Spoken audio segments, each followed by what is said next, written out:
My dad was a lifelong Republican, my mom a lifelong Democrat. But it was never a big deal because we had shared values that were bigger than any one party.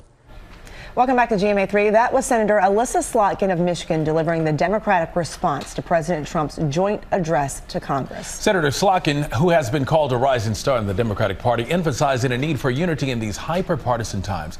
She joins us now with more. Senator, welcome and thanks a lot for being on. We appreciate it.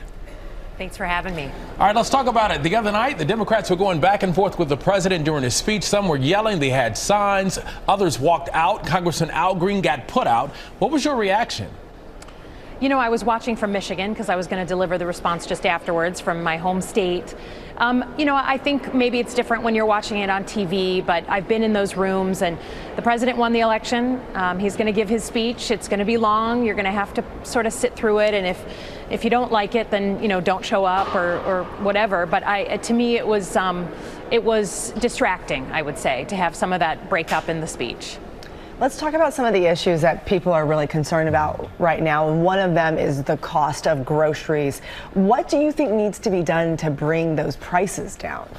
Yeah, I mean, I think that's the issue, you know, that was most central to the last election, right, is the cost of the basic things that we spend our money on, groceries, healthcare, you know, your rent or your mortgage.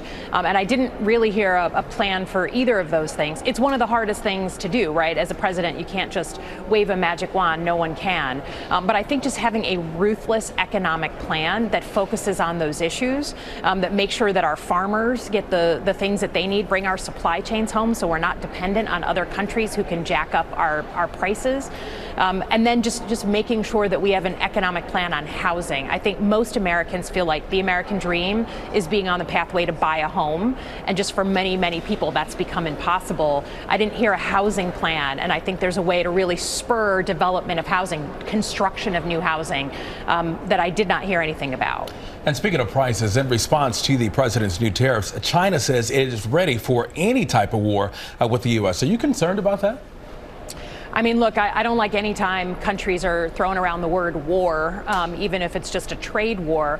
But from the state of Michigan, I mean, tariffs, you know, we understand like very calculated tariffs against someone like China, but tariffs on a place like Canada, you know, I mean, that's going to deeply hurt manufacturing, so much so that actually the president went back, changed his mind and said, no, we won't put tariffs on anything related to autos because of how deeply it will hurt my state, but also farmers. So I just think you know, it's one thing to have a scalpel, it's another thing to have a sledgehammer, and the prices are going to go up because of it. He sort of alluded to that in his speech. He was like, look, there's going to be a period of adjustment. That was his euphemism for prices are going to go up. And for someone who promised only that prices would come down, I think that certainly pricked my ears up during the speech.